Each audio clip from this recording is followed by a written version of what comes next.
Silakan duduk kembali Bapak Ibu kasih dalam nama Tuhan. Shalom. Puji Tuhan. Ini sensitivity-nya boleh diturunin, ya. Baik, saya dari Padang. Mungkin ada yang baru berjumpa pertama kali. Terimalah salam dari Padang, Sumatera Barat, saudara.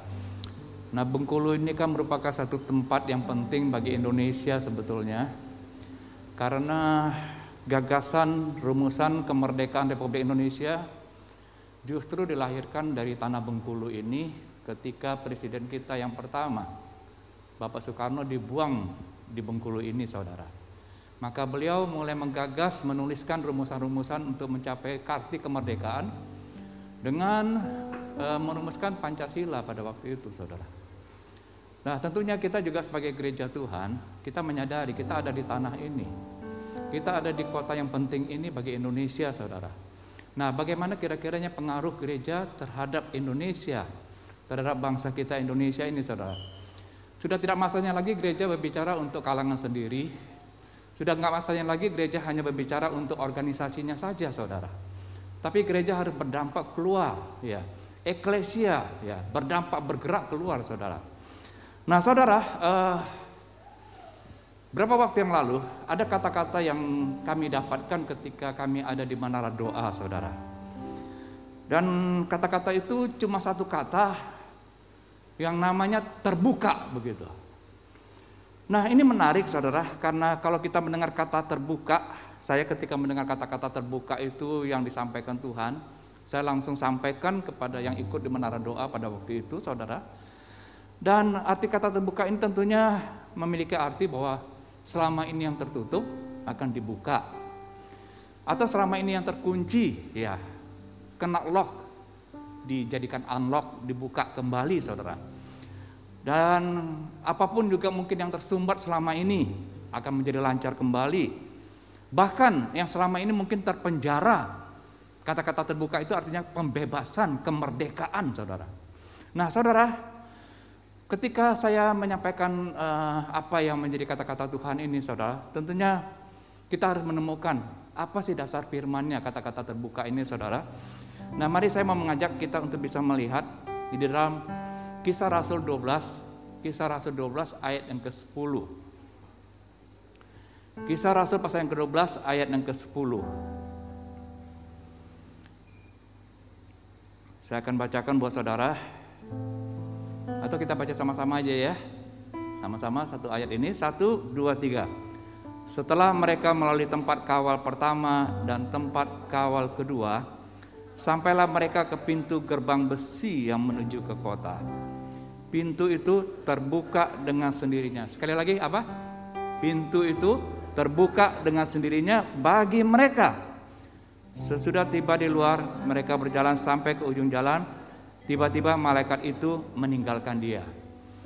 Ketika saudara membaca firman Tuhan ini, barangkali saudara mulai bertanya-tanya, ini cerita tentang apa, begitu?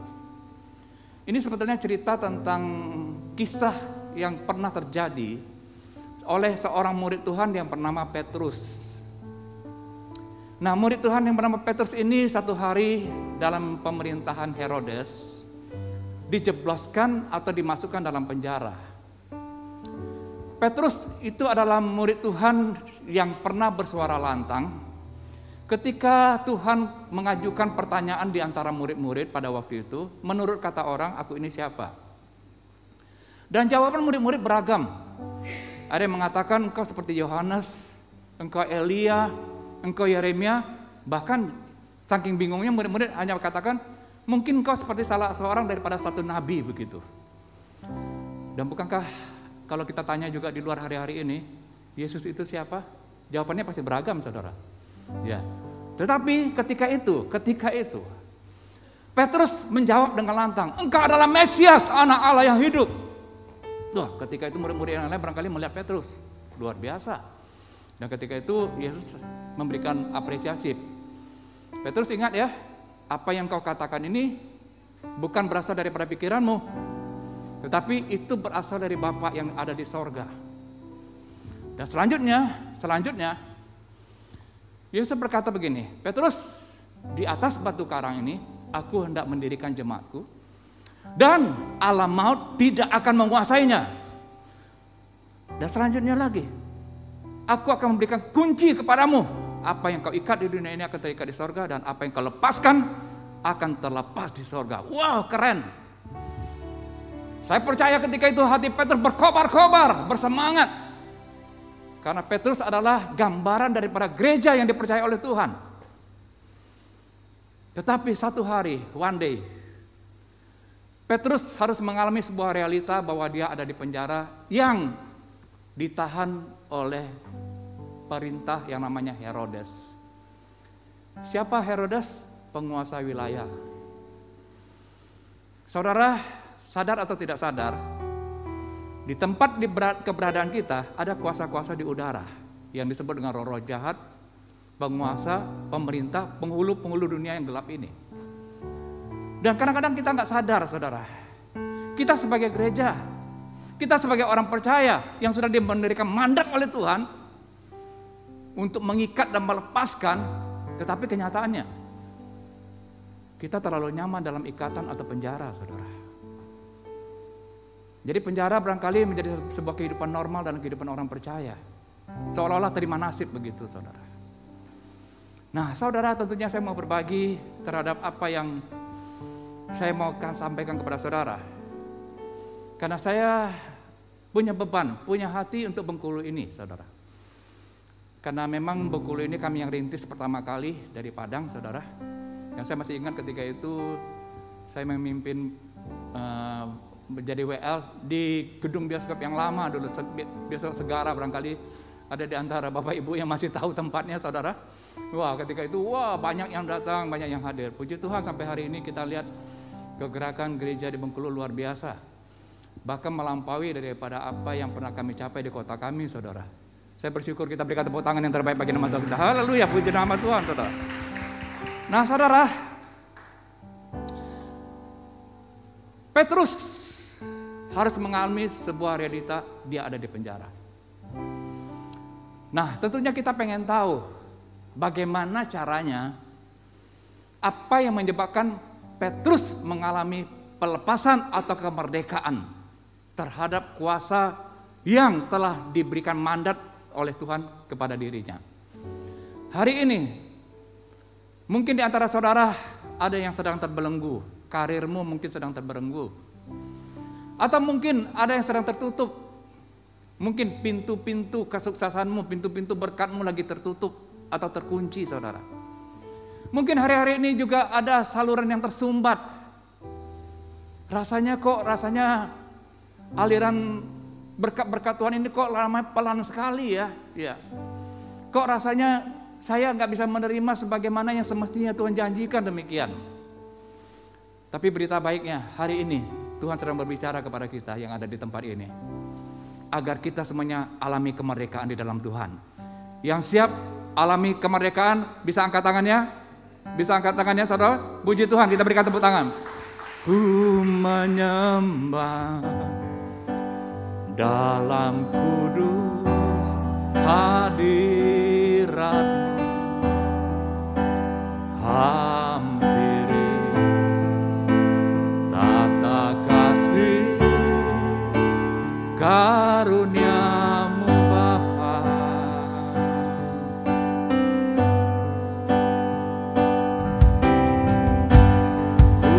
Kekuatanku hanya dalam hadirat-Mu, Yesus.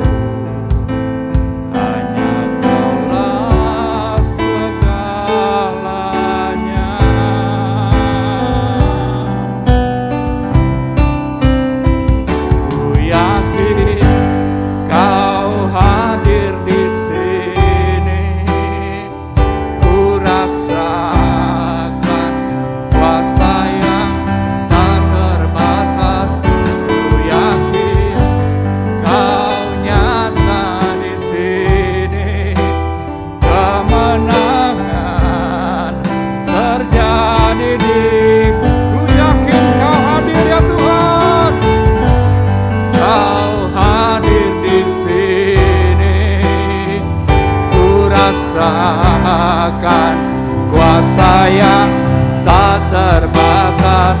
Ku yakin Kau nyata di sini, kemenangan terjadi di sini. Apa yang kunci yang menyebabkan Petrus bisa lepas dari penjara? Saudara lihat di dalam Kisah Rasul 12 ayat kelima, firman Tuhan mengatakan demikian. Demikianlah Petrus ditahan di dalam penjara, tetapi jemaat dengan tekun mendoakannya kepada Allah. Kekuatan doa yang diucapkan, yang dinaikkan bersama-sama oleh jemaat Tuhan, itu merupakan satu energi yang luar biasa, yang akan diterima, yang akan dialami oleh Petrus yang ada dalam penjara, saudara. Saudara percaya bahwa kekuatan doa itu ada dahsyat adanya? Kekuatan doa itu bisa mengubahkan segala keadaan yang tidak mungkin menjadi mungkin, saudara. Tetapi persoalannya, apakah kita tekun gak berdoa? Tanggal 17 Agustus yang lalu, saya mengajak jemaat yang ada di Padang untuk membangun yang namanya Menara Doa Online. Dan kita buka itu dari jam 5 pagi, saudara, sampai terakhir jam 6 sore. Dan ketika kita lakukan itu, saudara, maka muncullah yang namanya firman ini, saudara. Ketekunan yang kita bangun bersama-sama dalam menara doa itu, saudara. Nah, selanjutnya pergerakan apa yang terjadi dalam penjara? Saya akan mengajak saudara untuk bisa melihat ayat yang ke-7. Tiba-tiba berdirilah seorang malaikat Tuhan dekat Petrus dan cahaya bersinar dalam ruang itu. Malaikat itu menepuk Petrus untuk membangunkan, katanya, bangunlah segera. Saudara bisa nggak usah tepuk punggung yang ada di sebelah saudara, tapi saudara bisa katakan satu dengan yang lain, bangunlah segera. Nggak kedengaran, saudara? Bangunlah segera. Saya berharap yang tidur bisa bangun pagi hari ini, saudara, ya. Nah, saudara, kata-kata bangunlah segera ini artinya, saudaraku, yang diperdengarkan oleh malaikat Tuhan, yang diutus Tuhan untuk mencapai penjara itu, untuk membangunkan Petrus yang lagi tertidur, saudara. Artinya, saudara, ketika suara itu diperdengarkan, iman Petrus bangkit. Hari ini, saudara, di tengah pandemi yang melanda sekian lama, barangkali banyak di antara gereja yang mulai tertidur, saudara. Banyak di antara gereja yang mulai kehilangan harapan, iman, yang mungkin mulai kendor, saudara. Tapi hari ini saya mau mengajak kita yang ada di Bengkulu ini, mari iman kita harus bangkit kembali. Yang setuju dan percaya katakan amin, saudara. Jadi iman timbul dari pendengaran, saudara. Jadi percaya suara malaikat Tuhan yang memerintahkan para Petrus untuk bangunlah segera. Itu adalah untuk memacu, untuk membangun, membangkitkan iman yang ada di Petrus pada waktu itu yang lagi di penjara. Dan selanjutnya kita tahu dalam cerita ini, maka gugurlah rantai itu dari tangan Petrus. Ada perkara supranatural yang terjadi dalam penjara itu. Rantai itu bukan rantai plastik, tetapi itu adalah rantai besi, saudara. Yang tiba-tiba saja spontan ketika mendengar kata-kata gugurlah, bangunlah, maka gugurlah rantai itu, saudara. Wow. Pagi-pagi itu ketika saya terima kata-kata terbukalah. Apa yang kami alami di hari itu, saudara? Saya saksikan buat saudara. Yang pertama bahwa ada pekerjaan yang saya sudah urus selama 3 tahun. Bahkan saya sudah mulai lupa dengan pekerjaan itu, saudara. Tiba-tiba setelah hari itu juga, hari yang sama, bahwa ada berita baik yang saya terima, bahwa urusan yang saya lagi urus ini akan berkelanjutan, saudara. Kita berikan tepuk tangan bagi nama Tuhan kita. Haleluya, puji nama. 3 tahun terpenjara, 3 tahun terkurung, terbuka lagi, saudara. Dan juga kami tinggal di rumah, itu ada keran air, saudara, keran air. Yang selama kami tinggal biasanya sih keran itu lancar. Tetapi setelah sekian tahun, keran itu keluar juga airnya, tapi nggak lancar, pelan. Wah, ketika itu kita juga bingung, ini mau diapain, atau ganti keran atau bagaimana. Tetapi pada hari itu juga, entah kenapa istri saya tiba-tiba melihat, loh, di bawah keran itu, coba-coba aja diutak-atik. Ya, dia temukan, ternyata ketika diputar, keran itu lancar kembali. Yang kita bingung, siapa yang nguncinya, saudara? Ya kan, keran itu kan lancar, yang harusnya mengeluarkan debit air sekian, tetapi kok sepertinya pelan. Tetapi ketika dibuka lagi, lancar lagi, saudara. Wah, saya kaget lagi, luar biasa. Dan hari yang sama, anak saya kerja di sebuah perusahaan, saudara. Ya, tepatnya menantu saya. Dan ketika itu, dari saudaranya sampaikan berita begini. Wow, selamat ya. Perusahaan You jadi unicorn. Saudara tahu unicorn? Adalah perusahaan 5 besar di Indonesia yang tiba-tiba bergerak dengan angka kapital yang begitu besar, saudara. Wah, saya kaget, kok hari yang sama ya. Dan hari yang sama lagi, saudara, hari yang sama lagi. Dari Jemaat Induk Senayan, pendoanya ketika itu mau menyatakan begini, kami akan support menara doa Anda, ya. Kami akan konsisten untuk berdoa untuk visi dan misi Anda itu setiap hari Rabu, setiap minggunya. Kita bisa berikan tepuk tangan yang terbaik bagi nama Tuhan. Haleluya, puji nama. Dalam hari itu, kata-kata terbuka itu saya terima berturut-turut, saudara. Wah, rasanya luar biasa. Dan yang terakhir di hari yang sama, kami ini kan ada bangun sekolah di Mentawai, saudara. Tiba-tiba dari pengurus yayasan kami itu mengirimkan berita. Saya juga bingungnya kenapa hari ini sama, ada beritanya. Berita begini, puji Tuhan, dari pemerintah telah memberikan hibah untuk pembangunan sekolah kita, menambah lokal sebesar 1,7 miliar. Kita berikan tepuk tangan bagaimana? Haleluya. Semuanya tadinya nggak kelihatan, saudara. Semuanya seolah-olah semuanya stagnasi. Tetapi ketika ada kata terbuka yang Tuhan berikan, iman kita bangkit, maka rantai-rantai yang mengikat itu digugurkan oleh Tuhan. Hari ini pun juga, apapun yang mengikat hidupmu, saudara, Tuhan mau untuk melepaskannya. Tuhan mau memberikan kemerdekaan bagi kita yang sebenarnya yang ada di Bengkulu ini. Yang setuju, katakan amin, saudara.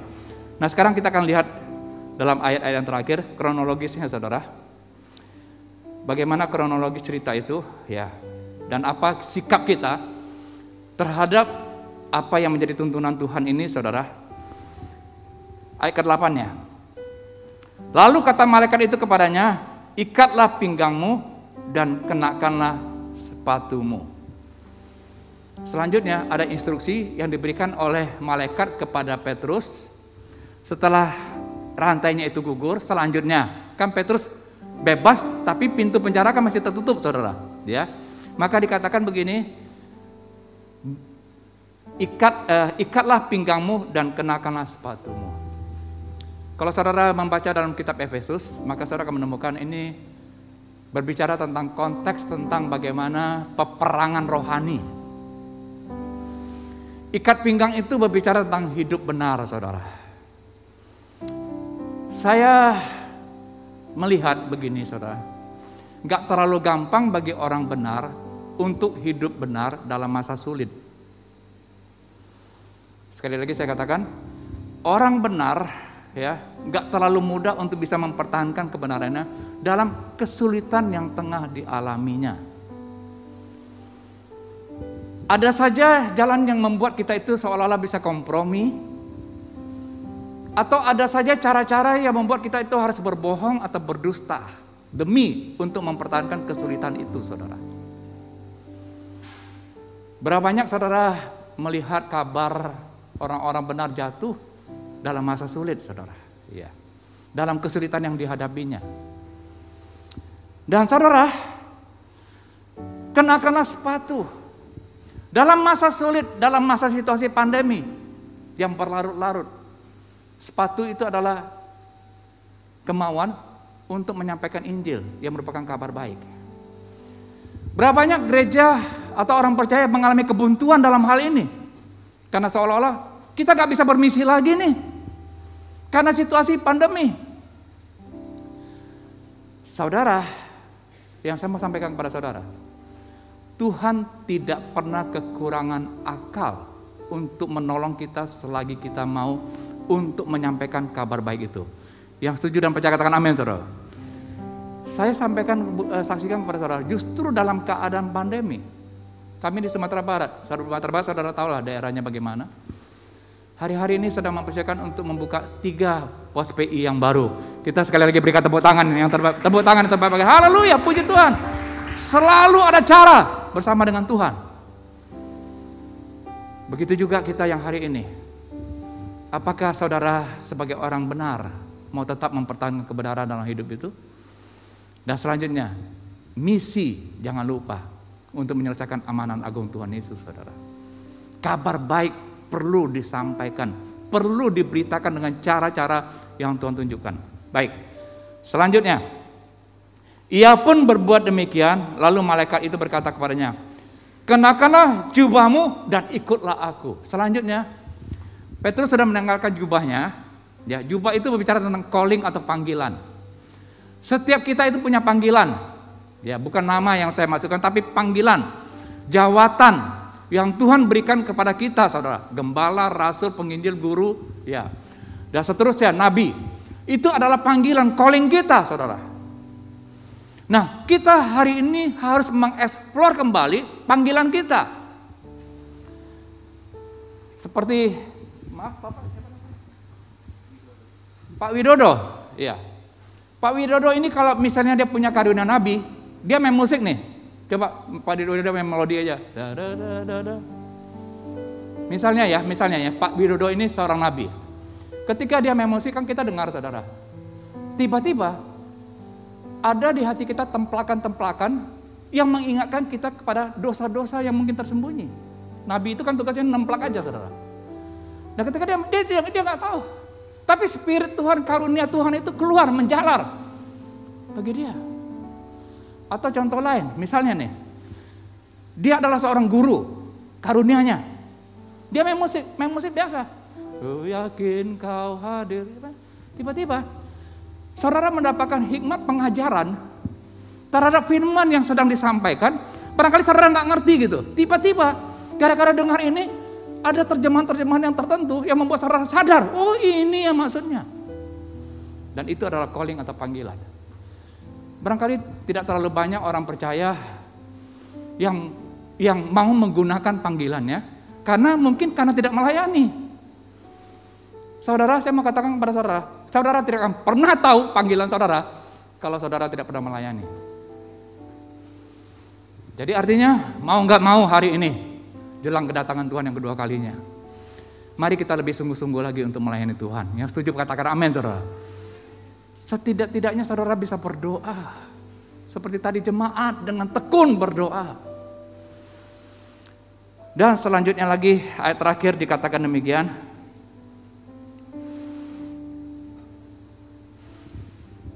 Kenakanlah jubahmu dan ikutlah aku.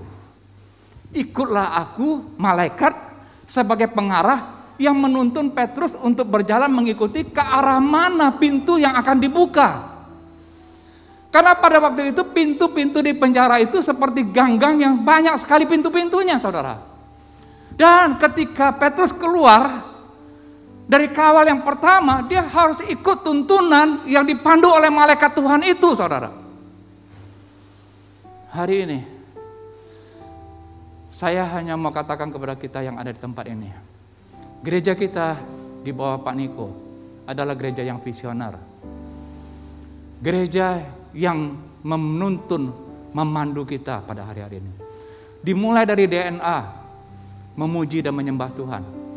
Sampai hari ini bergerak terus panduannya, menjadi prajurit-prajurit Allah yang gagah perkasa.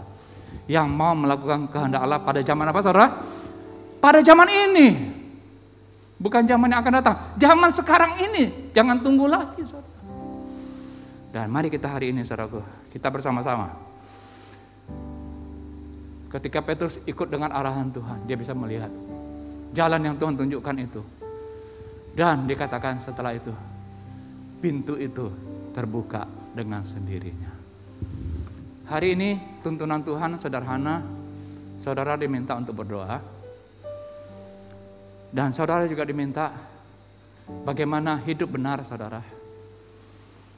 Dan niatkan hatimu. Entah apalah caranya untuk menyampaikan kabar baik.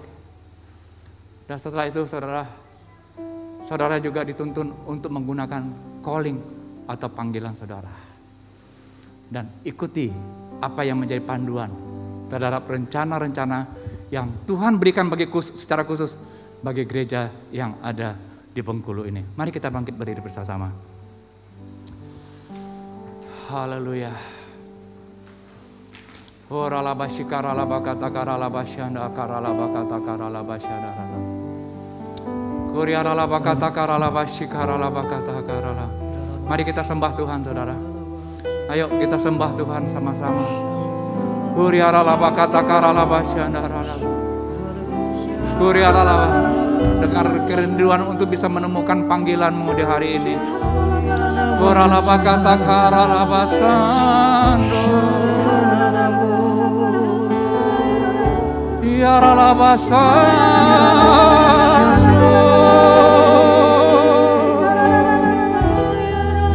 Yaralaba seralaba sando.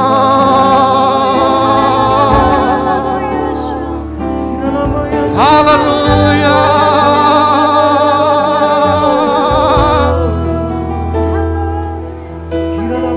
Waralaba kata karalaba syaralaba ralaba. Engkau kembali memberikan pesan bagi kota yang penting bagi Indonesia ini Tuhan. Amin. Bengkulu bila bisa merancangkan sebuah kemerdekaan yang sesungguhnya. Amin. Terutama bagi jiwa-jiwa yang terbelenggu, yang terikat, yang tertawan, yang terpenjara. Dan hari ini Roh Kudus tolong kami semuanya yang ada di Bengkulu ini. Bukankah Engkau berkata ini adalah Pentakosta yang ketiga, pencurahan roh yang terbesar dan yang terakhir. Kami tidak mau ketinggalan ya Tuhan, untuk bisa ambil bagian di dalam pergerakan ini. Sehingga prajurit-prajurit Allah yang gagah perkasa Engkau temukan di tempat ini, yang sedang melakukan kehendak-Mu pada zaman ini. Sehingga amanat agung pun bisa diselesaikan di dalam nama Tuhan Yesus. Tuhan Kau berkati Tuhan Gembala dari Pak Irfan dan keluarga. Juga Engkau memberkati juga nanti pemberkatan nikah dari anak beliau ya Tuhan. Terima kasih juga untuk semua pengerja sampai kepada jemaat. Tuhan mengasihi kota ini. Amen. Tuhan mau memunculkan sejarah baru bagi kota ini. Amen. Melalui gereja-Mu yang ada di tempat ini ya Tuhan. Terbukalah semua. Terbukalah jalan-jalan tertutup. Pintu-pintu yang terkunci terbukalah. Terbukalah. Terima kasih Tuhan. Terpujilah nama Tuhan. Dalam nama Tuhan Yesus kami bersyukur dan berdoa. Haleluya. Amin.